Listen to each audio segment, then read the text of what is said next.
there, YouTubers! This is Kevin from Survivor Super Fun Time Show, and we had another awesome episode of Survivor 48. This was episode 3 of 48. Obviously, we dig into more of the Vula troubles that have been going on. It doesn't quit. This episode doesn't quit. But it does have one of the more exciting events that have happened in all of Survivor New Era. One of the most exciting tribal councils, pretty much, well, I don't know if I would say all time, but one of the greatest in recent memory at the very least. And it was pretty awesome. A lot of other cool things that happened in the episode. But before we get into that, make sure you hit the subscribe button for this channel so we continue to yap about Survivor. Also, I'm probably not going to make videos about it, but if you want to yap about Australian Survivor, Brains Rush Brawn 2, I'm all in on that right now. All right, so the episode starts off. I mean, they're coming back from the tribal council where they vote off Kevin because he fucked it up.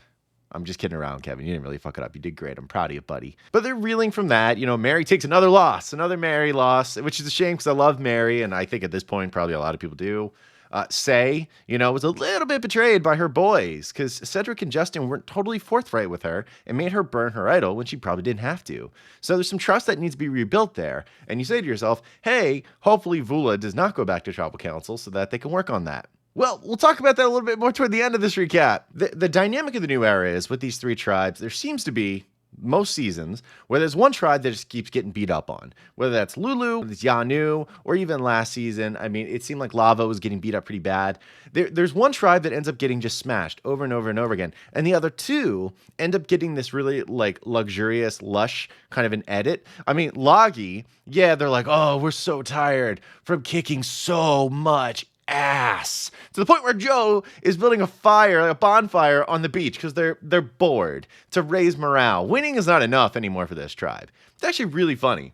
Now, I love Joe. It's a shame I don't talk about Joe as much as I want to because there's not much to talk about. Loggy has no controversy. They just keep winning and keep doing things well. And it's a shame because I want to see some of these things play out. I want to see Thomas be as mischievous as he can be. I know Shaheen's got that dog in him somewhere.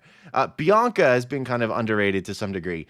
Eva, honestly, I don't know. And obviously, I love Joseph and Star. Will Star ever get that cryptex open? Who knows? But it's going to be even more interesting considering in the preview for next week, there's going to be a tribal swap. Now, I think their previews kind of spoil who goes to which tribe. I'm not going to spoil that, but it looks like that is going to indeed be the case. Now, the question is, will Star get the cryptex open by that time? Because if Star doesn't stay at Loggy, then that cryptex is going to be useless because all the symbols are at Loggy Beach. So that's going to be really exciting to find out, huh? Like a little bit of controversy on the Loggy tribe. And over at Civa, like I didn't know what to do for part of the episode with Civa because they got to showcase David once again, which they spent a lot of time on David. I thought maybe they would because he's a big muscular guy. And maybe they want to show a different dimension to a guy who's clearly like a big hulking type. Because they always start off with that. They talk about his looks, and then at some point they go like, I'm not just looks. That's how every part of the edit has gone so far with David, which is really interesting. And this episode, it was him going like, yeah, I'm losing weight. And, you know, Camilla's calling him a Chad because he's really muscular. And then it pivots directly to him saying, you know, essentially he lives in, I don't know, I guess a shanty, a trailer on like the front of his dad's house because he doesn't have any money. And he's dating a woman who wants to get serious with him, but because he doesn't make any money, he is in danger of losing her. He at one point says, if I don't win the $1 million, my girlfriend is leaving me. And as I was watching the episode, I went, I don't know what to do the rest of the episode. It got way too serious, way too fast. If I don't win $1 million, the woman I love is going to abandon me.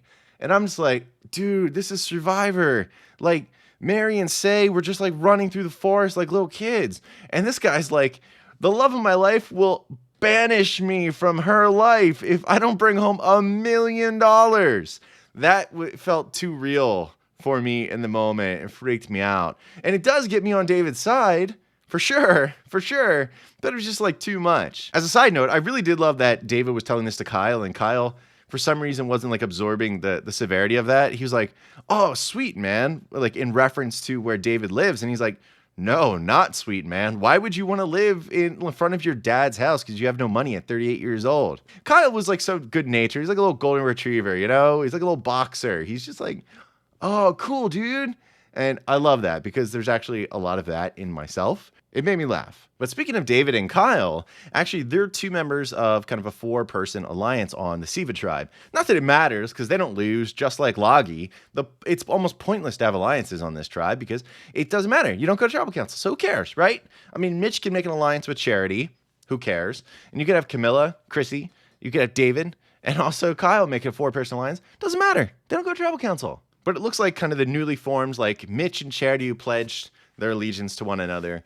They're like, hey, we need to hook up with Kyle and David. And that's a really exciting and advantageous position for Kyle and David. They can effectively choose which 2 pairings they want to go with.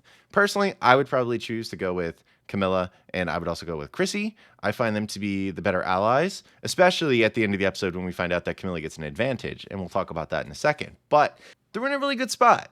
And go back to the Vula tribe. It was really exciting. Like I said, the episode starts off with just misery coming after that tribal council voting out Kevin. And, Mary knows she has to look for a hidden immunity idol. Say burned hers. Therefore, there's one probably still floating around somewhere. And Say is a gamer. Say loves to get out there and is like, all right, I'm waking up and I'm going to follow Mary. I'm going to chase Mary. I'm going to chase her through the woods because I respect her as a competitor. This is what we do, okay? And they have little verbal sparring pretty much at all times, talking about water, talking about sweaters, talking about idols, everything. I love it. I wanted to keep going. And I love that Say goes to rally her allies, the boys, and Cedric is trying to have an old man nap in the middle of the day and saying, listen, we got to go get her. And as she's saying that, Mary's running off into the woods again. So Say runs off into the woods again. It was fun. It was a hurricane. I loved it. It was wonderful. Mary doesn't find anything, but, the chase has to end at some point because we got an immunity challenge. Immunity challenge. I was super stoked about this one. Normally, I don't really care all that much. I think the new era challenges bore me incredibly now, and I hate to be critical. I hate to be that critical, but Jeffrey Probst, you gotta up. I think maybe we could do some stuff to mix it up. Really, it was an old school challenge. I mean, this is something that's been around for a long time. It's about communication and listening. It was really awesome to see that put back into the game. I was stoked as an old school fan. Surprise, surprise, the tribe that communicated the best, Loggy, obviously. Joe shot out of there like a cannon to start the challenge. Just killed it from beginning to end, no question. And then Civa with Camilla as the caller, just absolutely destroying the puzzle. I mean, coming in second, shocker. Civa and Loggy win this challenge. Vula coming in last. I mean, there were points where it looked like Say didn't know left from right. And that may be just the edit, but it looked like, I was just like, Jesus Lord, Say, go to your left. Cedric said, go to your left, girl. But also, it could be the edit, all right? Maybe the Cedric was saying something different and it makes it look like he was saying, go to the left, and Say was like, what? So yeah, another huge embarrassing failure for Vula. And, Sloggy as the first place winners, they get to pick, people to go on a journey, because there's always a journey. And they chose one from their own tribe, which is Bianca, because she had never gone on one before.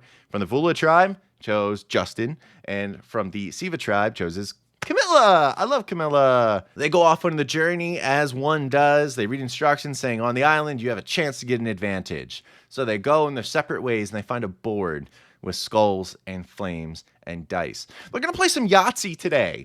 Jeff Probst wants the players to play a little Yahtzee today. Why does he want them to play a dice game? Who the fudge knows? Because that's it. You didn't have an opportunity to not risk your vote. Instead, it was quite literally a game of rolling the dice in order to lose your vote or to win an extra vote.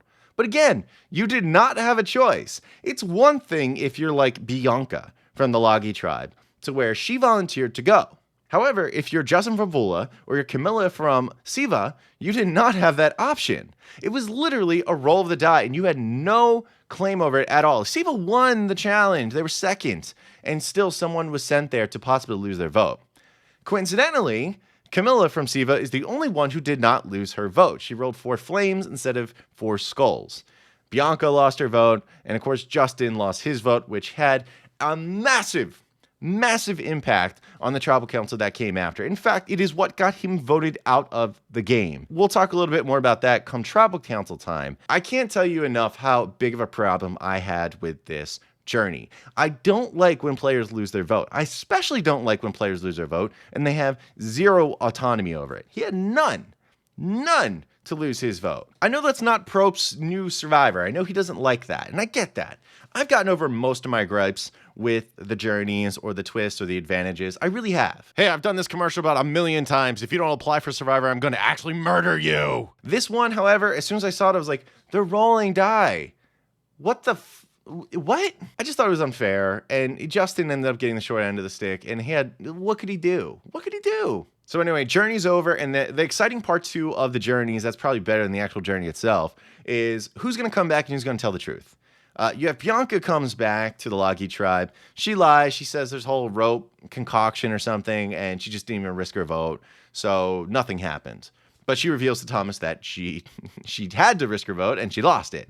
And Thomas still has not revealed that he has gotten an advantage himself. And even though Bianca's like his number 1, he's like, yeah, I'm not going to tell her anything because I don't know what's going to happen.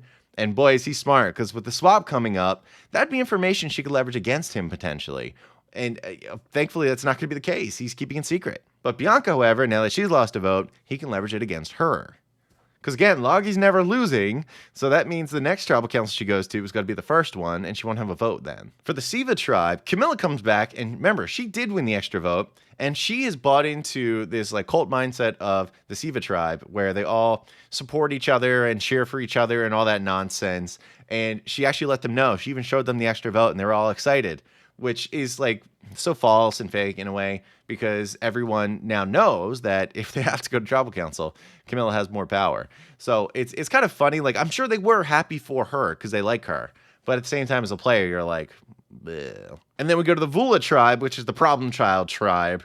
Justin comes back, and he does not reveal that he lost his vote. He came up with a really wonky lie where he said, like, we got a bunch of question marks, and we don't know if we're going to win food. We're going to win food potentially, but we won't know until tomorrow, which obviously was, I would hope they would know it was a terrible lie.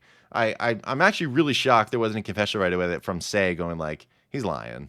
Like, there's no way. Like, Say is way too on point for this stuff to not believe that he was lying. Like, she's got to know. She's got to know. She was probably too distracted from the fact that Mary came back to camp and decided to play a mind game of her own with Say and say, I'm just going to go swim.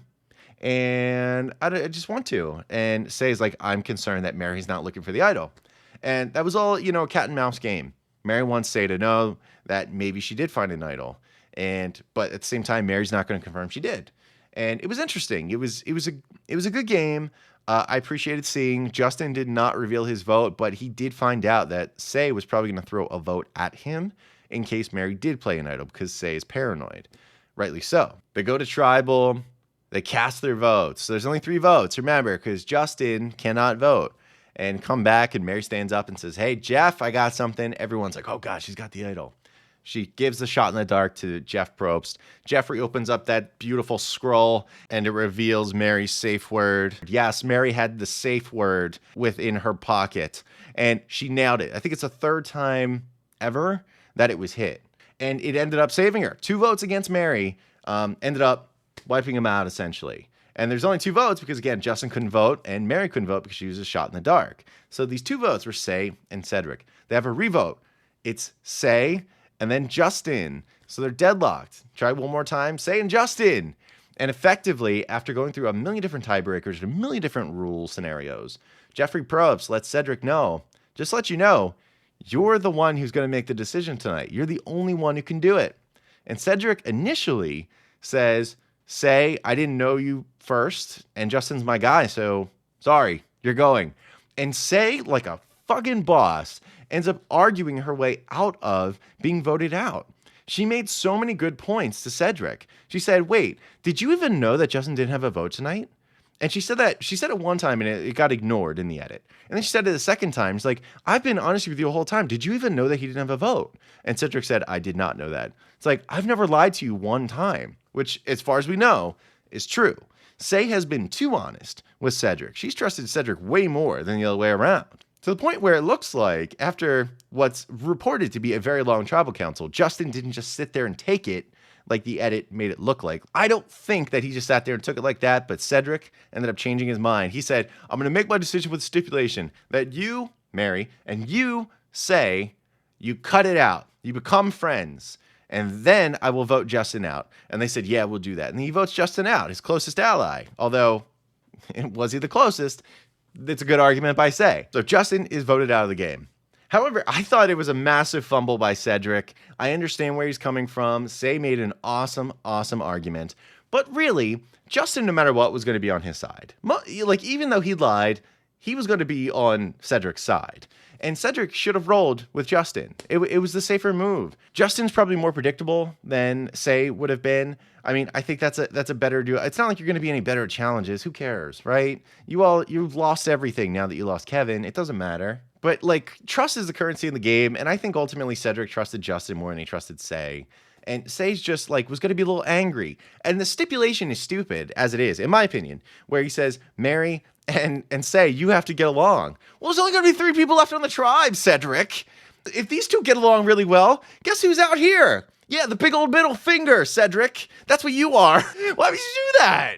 God, for being a butt doctor, you are not capable of getting your own head out of your ass, Cedric, because I can't believe how you blew it like that. Again, Say made an incredible argument, but you botched that one, dude. We go on to the next episode where we are going to see a tribal swap. I don't know exactly who's on what tribe. I mean, based on the previews, we know 2 people for sure. Say is going to be on a different tribe, the Civa tribe, and we know that Shaheen from a previous episode is going to be on the Vula tribe. So there's definitely going to be a little bit of a mix-up. Tribes should definitely be shaken up. They always are. And I think it's important because at this point, it's like the Vula tribe is a puppy, a gorgeous, sexy puppy that is getting stomped on. And we need to mix that up. We can't have that going on forever. And quite frankly, for fans of Mary and Say, like myself, if you want to see them continue on in the game, they need to mix up the tribes because it's going to get to the point where they have to eat each other. And I don't want them to eat each other. I want them to eat others. That's going to do it for the episode. What did you think of Survivor 48 Episode 3? Let me know down below in the comment section. I would love to chat to you about it. Otherwise, hope you have an amazing day, everyone. You take care, and goodbye.